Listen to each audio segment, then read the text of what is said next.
Hello, everyone. Welcome to the Daily Fantasy 5 for today, Thursday, February 28th, last day of February, people.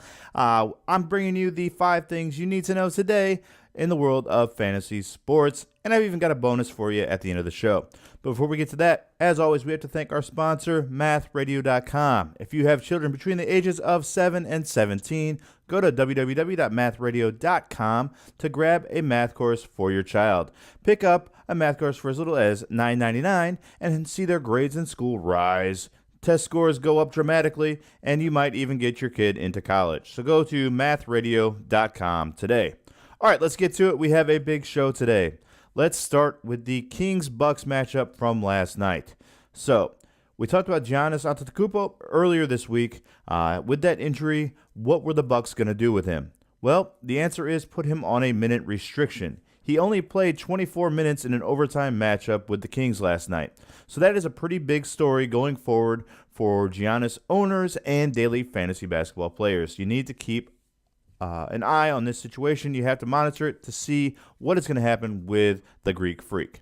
All right, also in this game, another big story was that Marvin Bagley III left with a left knee sprain. All right, he's going to have an MRI today, so check into your lineups wherever you get your information from right before tip-off to see what's going on with him. He might have to sit out, weeks, really, with a left knee sprain. Who knows what this is going to do to the Kings, their playoff chances, and your fantasy team. So watch out, Marvin Bagley. Check the news. I'll report back tomorrow if we get any updates. All right, our second story is Spencer Dinwiddie for the Brooklyn Nets is about to come back. So what does that mean? Well, the Nets are a strange team. Last night, they had 12 players play 10 minutes or more. All right, that's nuts, right? This is a playoff team, right? I think that right now they are either the 6th seed or the 5th seed. I think they're the 6th seed in the East. So they need to develop like an 8-9 person lineup going into the playoffs. And Dinwiddie's going to be a part of that, and he didn't even play last night, right? So you got to trim 13 guys down to 8. So I know Dinwiddie is going to be one of those guys, but what we need to watch for is which guys are going to get cut out of the playing time, because at some point you've got to trim that rotation down. You can't keep playing this many guys as you enter the playoffs. So we need to keep an eye on the Brooklyn Nets if you're starting any of them on your regular team or in daily fantasy. All right, moving on to story number 3. Boogie Cousins sat out last night for the Warriors. Steve Kerr said he will be back tonight for the game in Orlando. So if you have him on your team, play him tonight.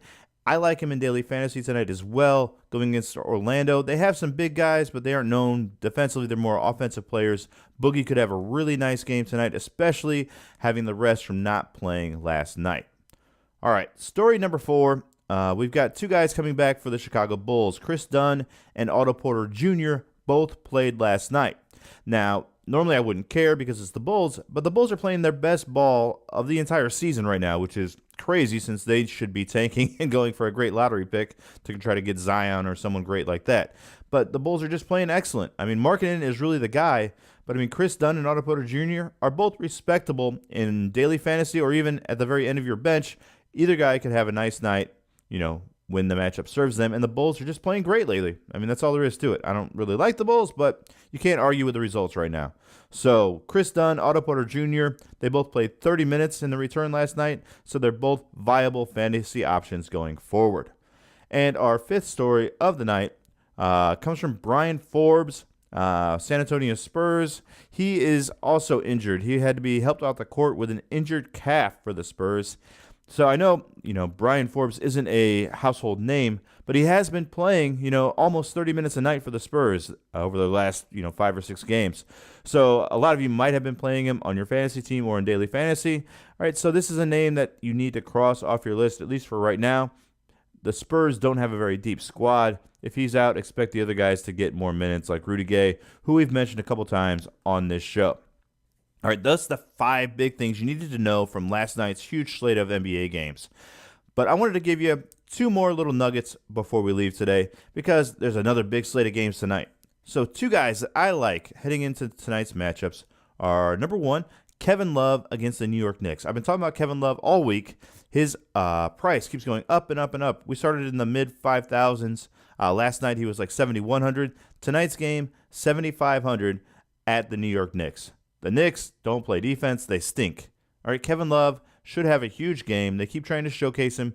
They keep upping his minutes. Kevin Love should be great tonight in Madison Square Garden. I would start him in every format imaginable. All right, for $7,500, it's still a good value, even though I think we're getting to the point where he's going to be priced out of any value you might be able to get for him. And finally, I know we're going over here, is Kelly Olynyk. He's playing at Houston. There's going to be a lot of points scored. He's been averaging about 30 fantasy points over the last 4 games, and he's only going for $5,500 tonight. So I like that play as well. Give me Kevin Love and Kelly Olynyk for my 2 big men if I'm starting a daily fantasy team tonight. All right, we will see you back here tomorrow for the 5 things you need to know from Friday. And don't forget to go to www.mathradio.com and help us out. All right, we'll see you next time. Bye for now.